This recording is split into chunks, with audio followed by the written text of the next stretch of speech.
Jalandhar waste विधानसभा seat पर उम्मीदवारों की किस्मत का फैसला जनता ने कर दिया है और अब हर किसी को इंतजार है 13 जुलाई का, जब ईवीएम बताएगी कि उपचुनाव में जीत का सेहरा किसके सिर बंधेगा। वोटिंग के दौरान कैसा रहा है माहौल, जरा आप भी देखिए।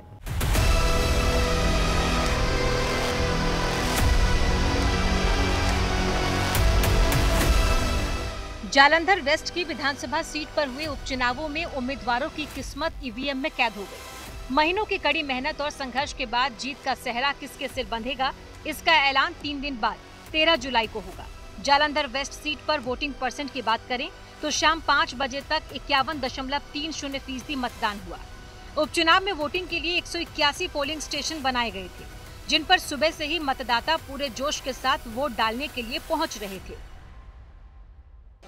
जालंधर वेस्ट में बाईपोल जो है वो शुरू हो गया है। सुबह 7 बजे से पोलिंग शुरू हुई है, क्योंकि यहाँ के जो एमएलए थे उन्होंने इस्तीफा दे दिया था। उसके बाद ये बाईपोल नेसेसिटेट हो गया था और इसको ट्रायंगुलर मुकाबला देखा जा रहा है। आम आदमी पार्टी है, बीजेपी है, कांग्रेस है और अकाली दल भी इसमें है। लोग वोट डाल के आए हैं, साथ में प्लांट्स भी लेके आए, बात करेंगे। हाँ जी सर, क्या नाम आपका? रमेश चंद्र।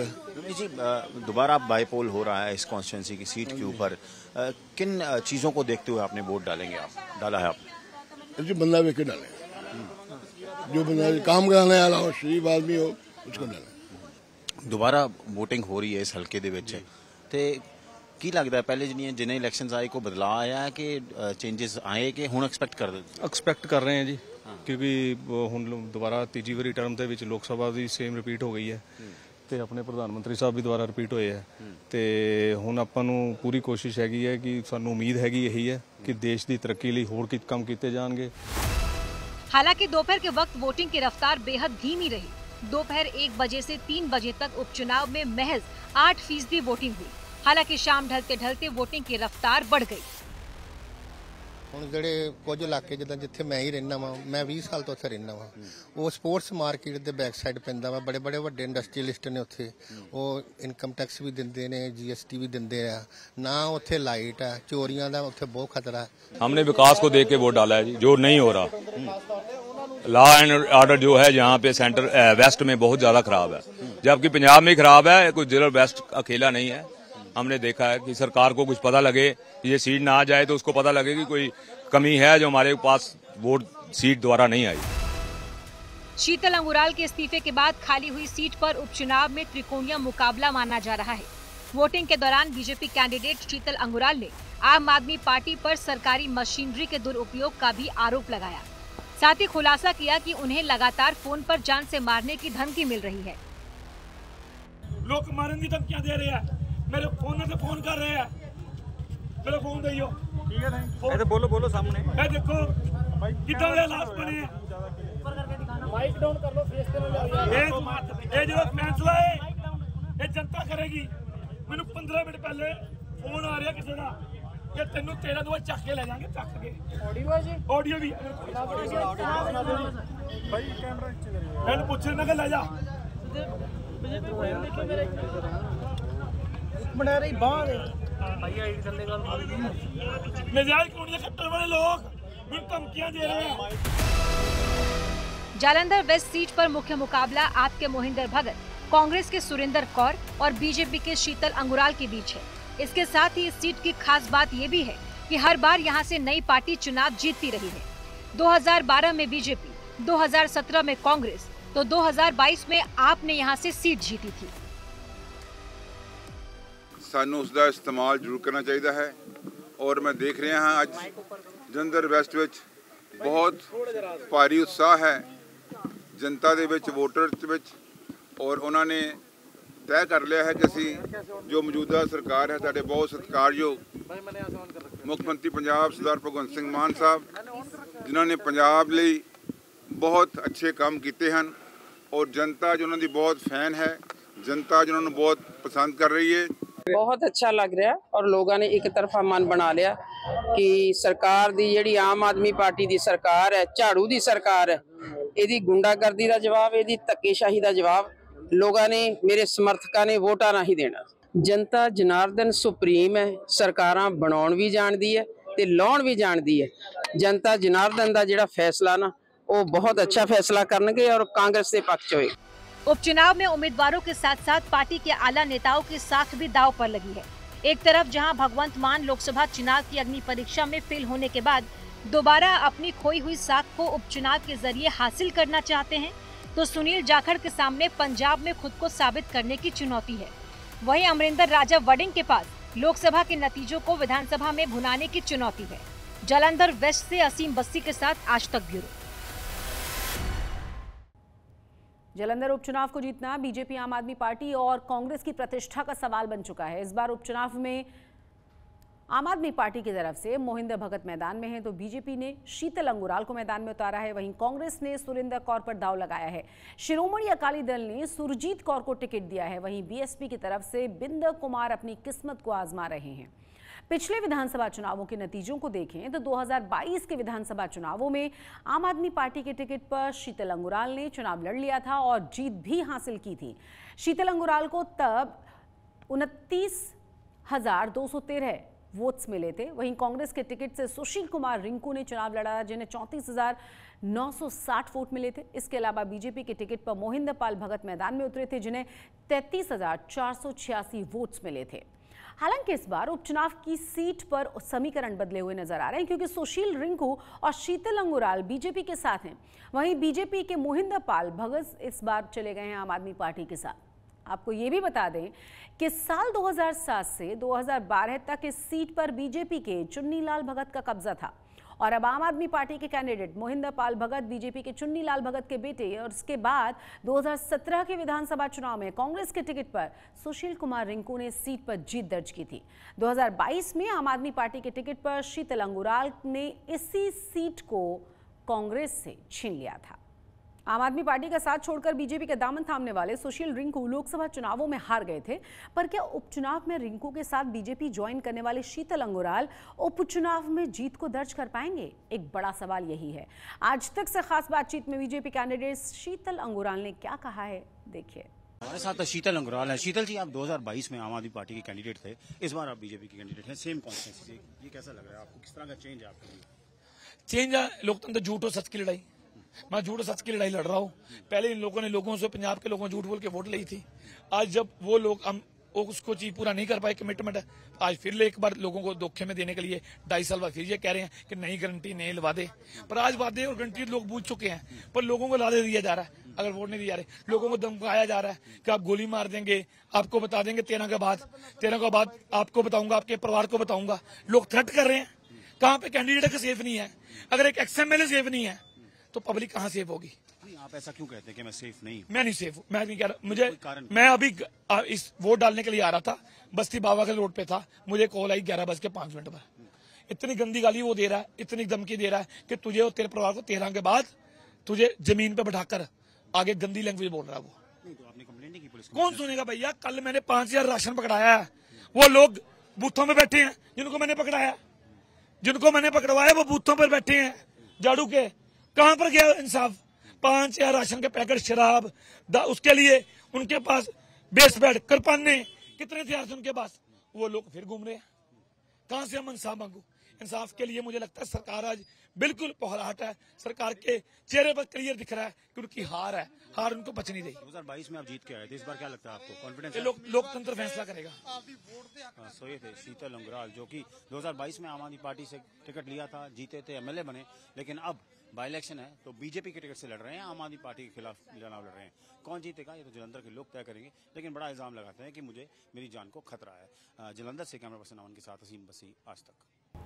हाईकोर्ट के फैसले के बाद हरियाणा सरकार के एडवोकेट जनरल दीपक सब्रवाल से बात की है आज तक संवाददाता कमलजीत ने। पंजाब और हरियाणा हाईकोर्ट का आज बड़ा फैसला, 1 हफ्ते के अंदर खोल देने का आदेश है शंभू बॉर्डर। हमारे साथ इस वक्त बात करने के लिए हैं दीपक सब्रवाल, एडवोकेट जनरल, सीधा उन्हीं से बात करते हैं। सर, क्या महत्व है, क्योंकि 6 महीने से ये बॉर्डर बंद था, काफ़ी देर से ये पिटिशन चल रही थी?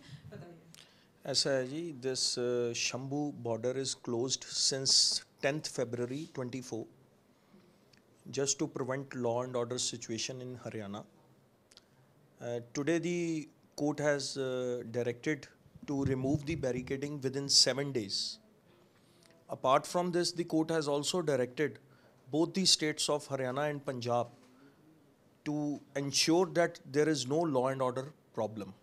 ये दिशा निर्देश जी दोनों ही स्टेट्स को ऑर्डर किया गया है, पंजाब को भी, हरियाणा को भी, कि जो भी नेशनल हाईवे के ऊपर ऑब्स्ट्रक्शन है, चाहे वो पंजाब की तरफ है चाहे वो हरियाणा की तरफ है, उसको रिमूव करा जाए विद इन 7 डेज़। ये भी आदेश दोनों ही स्टेट्स को दिए गए हैं, पंजाब को भी हरियाणा को भी, कि लॉ एंड ऑर्डर सिचुएशन को वहाँ पे कंट्रोल रखना है एंड इफ़ नीड भी जो भी एक्शन अंडर द लॉ है वो लिया जा सकता है। और दूसरा, क्योंकि फार्मर्स जो प्रोटेस्ट कर रहे हैं वहाँ पे, हमने ऑनरेबल कोर्ट को बताया कि they are 400 to 500 in numbers at present. तो कोर्ट ने अपने ऑर्डर में ये लिखा है, क्योंकि फार्मर्स जो एसोसिएशंस हैं उनको कोई प्रेजेंट नहीं कर रहा था कोर्ट में, तो कोर्ट ने अपने ऑर्डर में ये लिखा है कि पंजाब गवर्नमेंट और हरियाणा गवर्नमेंट ने हर डिस्ट्रिक्ट में एक प्लेस जो है वो डेजिग्नेट कर दी है फॉर प्रोटेस्ट। तो अगर कोई भी बंदा पीसफुल प्रोटेस्ट करना चाहता है तो he can always seek permission from the district magistrate for protest, because peaceful protest is the right of every citizen. Sir, तो राहत की सांस रहेगी खासतौर पे लोगों के लिए जो कि काफ़ी परेशान थे, काफ़ी लोगों को लंबे लंबे रूट लेने पड़ते थे, लेकिन अब जो रिप्रिकॉशन आ रहा है, यानी किसान नेता किस तरह से इसको देखते हैं और क्या ट्रैक्टर ट्रॉली के साथ जो कि जाना अब प्रतिबंधित है, क्या प्लान रहेगा, ये सब देखने वाली बात होगी। लेकिन सर, जो हम बोलते हैं अचानक से हलचल हो गई है और ख़ास तौर पे एक लंबा इंतज़ार 6 महीने का रहा है, जहां पे शंभू बॉर्डर को अब खोलने के आदेश दे दिए गए हैं। कैमरा पर्सन चांदीराम के साथ कमलजीत संधू, चंडीगढ़, आज तक। आम आदमी पार्टी ने जालंधर वेस्ट की सीट दोबारा हासिल करने के लिए दल बदलू नेता मोहिंदर भगत पर दांव खेला और पूरे उपचुनाव की कमान सीएम भगवंत मान ने खुद से संभाले रखी। मोहिंदर भगत बीजेपी नेता चुन्नीलाल भगत के बेटे हैं, जो खुद 2 बार लगातार इसी सीट से विधायक रह चुके हैं। ऐसे में अब देखना ये होगा कि ये खेमा बदलने से मोहिंदर भगत की किस्मत के दरवाजे खुलते हैं या फिर नहीं। जालंधर वेस्ट बाईपोल जो यहाँ पर हो रहा है और यहाँ पे हमारे साथ आम आदमी पार्टी के कैंडिडेट हैं महेंद्र भगत। महेंद्र जी, जालंधर वेस्ट बाईपोल हो रहा है और हम अब 2-2.5 घंटे हो गए हैं पोलिंग के लिए। आप आम आदमी पार्टी से कैंडिडेट हैं, तो क्या उम्मीद है आपको इस इलेक्शन से, क्योंकि लोकसभा जो इलेक्शन हुआ वो तो कांग्रेस के पास गई सी ये सीट? देखिए, जो अब बाई इलेक्शन हो रहा है विधानसभा का, इसमें साफ नजर आ रहा है कि लोगों ने मन बना लिया है। लोग बहुत समझदार हैं, वो जानते हैं कि अगर आम आदमी पार्टी जिसकी सरकार है उसका विधायक होगा, एमएलए होगा, तो हमारे काम होंगे, हमारे हल्के का विकास होगा, हमारी जो भी सरकारी ज़रूरतें हैं, फंड्स हैं, ग्रांट्स हैं, उनको मिलेंगी। इसलिए लोगों ने मन बनाया है कि हमने आम आदमी पार्टी के उम्मीदवार को वोट भी डालना है, जिताना भी है और आगे आने वाले समय में अपने काम भी कराने हैं। लोगों से बात कर रहे थे, आज सुबह ने इश्यूज़ की बात की कि डेवलपमेंट नहीं है यहाँ पर, लॉ एंड ऑर्डर एक इशू है, ड्रग्स एक इशू है, तो ये आपकी प्रायोरिटीज़ रहेंगी अगर आपको लोग चुनते हैं तो? बिल्कुल सही कहा आपने कि जो मेरी प्रायोरिटी होगी इस हल्के में, जितना भी जो है ना बुरा हाल है, ड्रग्स है, उसके साथ नशा है, शराब का, चाहे कोई भी नशे तरह का नशा हो, और ड्रग्स को और उस जो बुराई है, बदमाशी है, गुंडागर्दी है, उसको हम पहल के आधार पे ख़त्म करेंगे और इस इलाके में एक अच्छा माहौल बनाएंगे, भाईचारा होगा, प्यार मोहब्बत से लोग रहेंगे, ताकि एक अच्छा उनको देंगे एनवायरनमेंट। अगले 2 सवाल मैं पंजाबी च करूँगा भी। तुसी लोकसभा इलेक्शन जो आम आदमी पार्टी तो हारी, कांग्रेस जित्ती, बड़ी वड्डी जित हुई, 2.25 लाख तो जित चन्नी, तो हुण तुहानूं किद्दां लगदा भी जालंधर वेस्ट जिहड़ा टर्न अराउंड होगा और आम आदमी पार्टी जितेगी? देखो, लोकसभा का इलेक्शन और विधानसभा इलेक्शन टोटली डिफरेंट है ने, इस करके जो है असी मतलब कि लोग बड़े समझदार ने, उन्होंने पता है कि असी जरा हुण सरकार मौजूदा दे उम्मीदवार नूं वोटां पाओगे ना तो साडे जिहड़े काम ने आसानी नाल होणगे और पहल दे आधार ते होणगे। पार्टी के कैंडिडेट हैं और उन्होंने क्लियरली बोला कि सरकार के जो कैंडिडेट हैं उनको लोगों को वोट डालना चाहिए। हालांकि कितना आसान होता है या मुश्किल होता है तो लोग तय करेंगे, लेकिन कुछ ही समय पहले जो लोकसभा चुनाव है वहाँ कांग्रेस ये जो जालंधर सीट जीती थी और आम आदमी पार्टी चाहती है कि किसी तरह जालंधर वेस्ट जो है यहाँ से वो जीत हासिल करे। कैमरा पर्सन अमन के साथ असीम बसी, आज तक। वहीं कांग्रेस के पूर्व सीनियर डेप्यूटी मेयर और 5 बार की पार्षद सुरेंद्र कौर को मैदान में उतारा गया है, जिसके लिए लुधियाना के सांसद और पंजाब कांग्रेस के प्रधान अमरिंदर राजा वड़िंग ने जमकर प्रचार भी किया था। और लोकसभा चुनावों में भी जालंधर सीट पर चरणजीत सिंह चन्नी ने जीत दर्ज की थी। उसी के चलते उपचुनावों में कांग्रेस काफी मजबूत स्थिति में है।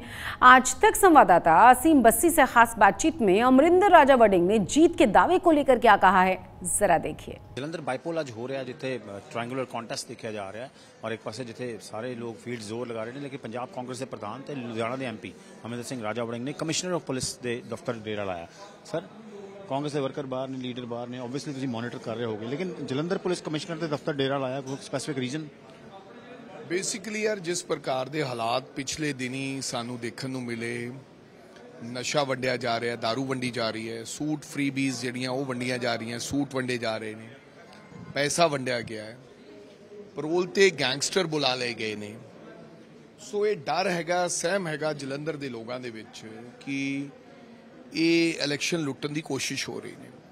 ਕੁਝ ਲੋਕਾਂ ਦਾ ਮਨ ਦੇ ਵਿੱਚ ਇਹ ਵੀ ਸੀਗਾ, ਅਸੀਂ ਬਾਹਰਲੇ ਲੋਕਾਂ ਨੂੰ ਫੜਿਆ, ਸਾਹਮਣੇ ਆਈਆਂ ਘਟਨਾਕ੍ਰਮ ਕਿ ਇਹ ਇਲੈਕਸ਼ਨ ਵਾਲੇ ਦਿਨ ਬੂਥ ਕੈਪਚਰ ਕਰਨਗੇ, ਔਰ ਅਸੀਂ ਇਹ ਕਿਹਾ ਸੀਗਾ ਕਿ ਅਸੀਂ ਪੁਲਿਸ ਕਮਿਸ਼ਨਰ ਦੇ ਦਫ਼ਤਰ ਬੈਠਾਂਗੇ, ਅਗਰ ਇਸ ਤਰ੍ਹਾਂ ਦਾ ਕੋਈ ਘਟਨਾਕ੍ਰਮ ਹੋਏਗਾ ਤਾਂ ਅਸੀਂ ਐਡਮਿਨਿਸਟ੍ਰੇਸ਼ਨ ਨੂੰ ਇਤਲਾਹ ਦਿੰਦੇ ਹੋਏ ਤੇ ਫਿਰ ਅਸੀਂ ਮੌਕੇ ਤੇ ਪਹੁੰਚਾਂਗੇ। ਅਸੀਂ ਕਾਨੂੰਨ, ਕਿਸੇ ਪ੍ਰਕਾਰ ਦਾ ਕਾਨੂੰਨ ਹੱਥ 'ਚ ਨਹੀਂ ਲੈਣਾ ਚਾਹੁੰਦੇ, ਲੇਕਿਨ ਅਸੀਂ ਕੋਈ ਵੀ ਐਸਾ ਲੂਪਹੋਲ ਨਹੀਂ ਛੱਡਣਾ ਚਾਹੁੰਦੇ ਜਿੱਥੇ ਕਿ ਸਾਡੇ ਵਰਕਰਸ ਨੂੰ ਇਹ ਲੱਗੇ ਕਿ ਸਾਡੇ ਨਾਲ ਕੋਈ ਧੱਕਾ ਹੋ ਰਿਹਾ। ਅਸੀਂ ਲੜਾਈ ਲੜਾਂਗੇ। ਸੋ ਇਸ ਕਰਕੇ ਅਸੀਂ ਇਸ ਦਫ਼ਤਰ 'ਚ ਬੈਠੇ ਹਾਂ ਕਿ ਉਹਨਾਂ ਨੂੰ ਇਹ ਨਾ ਲੱਗੇ ਕਿ ਸਾਨੂੰ ਛੱਡ ਕੇ ਸਾਡੇ ਲੀਡਰ ਸਾਹਿਬਾਨ ਚਲੇ ਗਏ।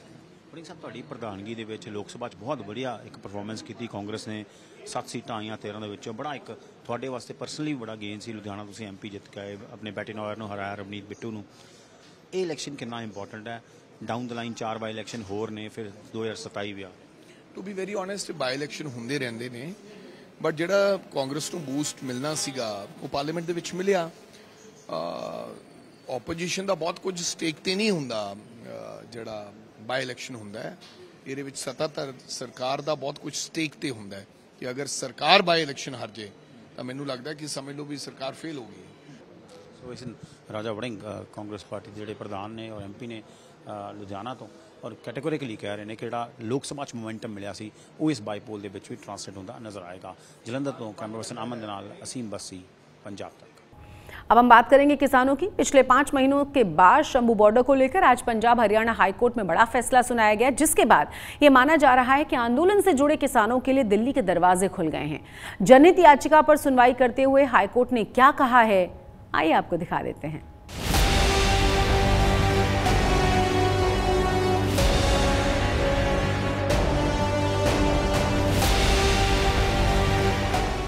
किसान आंदोलन के चलते पिछले 5 महीने से बंद शंभू बॉर्डर को लेकर पंजाब हरियाणा हाईकोर्ट ने बड़ा फैसला सुनाया है।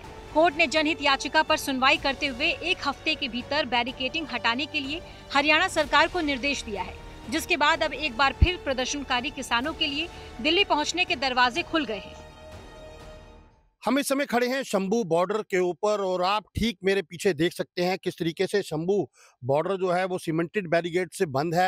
पीछे पैरामिलिट्री फोर्सेस हैं और 13 फरवरी से लगातार इस बॉर्डर को बंद कर दिया गया था क्योंकि किसानों ने दिल्ली चलो की कॉल की थी। और आप देख सकते हैं तभी से इन बॉर्डर्स को सील कर दिया गया था, कंटीले तारें लगा दी गई थी, सड़क के बीचों बीच जो है वो नुकीले कांटे लगा दिए गए थे ताकि कोई भी वाहन पंजाब की तरफ से हरियाणा में प्रवेश ना कर सके, क्योंकि किसानों की दिल्ली चलो की कॉल थी। और दूसरी तरफ जो है मैं आपको दिखाना चाहूँगा कि दूर जहाँ तक नजर जाएगी वहाँ तक किसानों के तंबू जो है वो आज तक गड़े हुए हैं।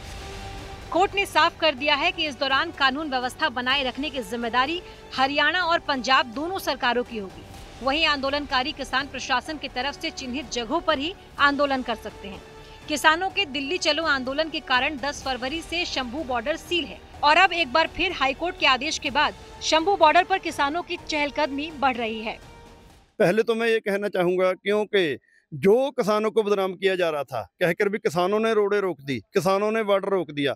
मेन उसमें आज जो हमारे मानयोग हरियाणा और पंजाब हाई कोर्ट ने ऑर्डर किया है उसमें क्लियर कर दिया भी जो ये बॉर्डर पर बड़ी बड़ी दीवारें की हैं या नुकीली सरिये लाए हैं या कंडे वाली तारें लाई हैं, ये हरियाणा की बीजेपी सरकार और सेंटर की सरकार के कहने पर हुआ है। लोकसभा चुनाव से पहले किसान दिल्ली कूच करना चाहते थे और इन किसानों को रोकने के लिए हरियाणा पुलिस ने यहां पर 7 लेयर की बैरिकेडिंग की थी। बॉर्डर बंद किए जाने से पंजाब और हरियाणा के बीच की सीधी कनेक्टिविटी भी टूट गई थी, जिसके चलते स्थानीय लोगों को कई दिक्कतों का सामना करना पड़ रहा था। सबसे पहले तो मैं चीफ जस्टिस जो मध्य प्रदेश से हमारे चंडीगढ़ में आए हैं श्री शील नागू जी का धन्यवाद करता हूं। उन्होंने आते ही एक ऐसे लैंडमार्क जजमेंट दिया है। इस फैसले से न केवल व्यापारी वर्ग, गरीब तबका, रेहड़ी फड़ी वाले लोग और दिल्ली से जम्मू कश्मीर तक व्यापार करने वाले लोग, क्योंकि लाइफलाइन माना जाता था NH-44, उसको आज उन्होंने खोलने के आदेश दिया। आते ही उन्होंने पहली कलम से अपने जनहित में ये ऐसा फैसला दिया जिससे कहीं ना कहीं जो अम्बाला जो था, जब मैं अम्बाला से आता हूँ, अम्बाला क्योंकि भुखमरी की कगार पर आ गया था, आज इस बॉर्डर को खोलने के बाद जो उन्होंने ऑर्डर हाईकोर्ट ने किया है उसके बाद कहीं ना कहीं व्यापारियों को राहत मिलेगी और जो गरीब लोग हैं उनको राहत मिलेगी और एक बार व्यापार फिर दिल्ली से जम्मू कश्मीर तक एक पहले की गति से चलेगा। हालांकि हाईकोर्ट ने यह भी साफ कर दिया है कि अगर लॉ एंड ऑर्डर की स्थिति आती है तो सरकार जो चाहे फैसला ले सकती है। वहीं किसान नेता सरवन सिंह पंधेर ने भी हाईकोर्ट के इस फैसले के बाद आंदोलन से जुड़े किसान संगठनों की अहम बैठक 16 जुलाई को बुलाई है, जिसमें आंदोलन की आगे की रणनीति को लेकर चर्चा की जाएगी। जो हमें मीडिया के थ्रू आज पता चला है कि माननीय हाई कोर्ट पंजाब हरियाणा ने ये निर्णय लिया है कि हरियाणा सरकार को कहा गया है कि वो जो बैरिकेडिंग उन्होंने की है वो खोली जाए। एक तो हम अभी उसकी अपने वकीलों से हाई कोर्ट के वो कॉपी लाएंगे, उस कॉपी में हाई कोर्ट ने क्या ऑर्डर किए हैं एक तो उसके बारे में हम लोग जानेंगे। हम जो पहली प्रतिक्रिया इसके ऊपर देना चाहते हैं, अभी एक हफ्ते का समय है, 16 जुलाई को हम इसके ऊपर दोनों फोरमों की मीटिंग करेंगे। बहरहाल अब देखना ये होगा कि बॉर्डर खुलने के बाद क्या धरने पर बैठे किसान आगे क्या रणनीति बनाते हैं। क्या वो दिल्ली की तरफ कूच करेंगे या फिर अपने घरों की तरफ वापस लौटेंगे। अंबाला से कमलप्रीत के साथ आज तक ब्यूरो। आज तक पंजाब में आज के लिए बस इतना ही, लेकिन देश और दुनिया की तमाम बड़ी और अहम खबरों के लिए आप देखते रहिए आज तक।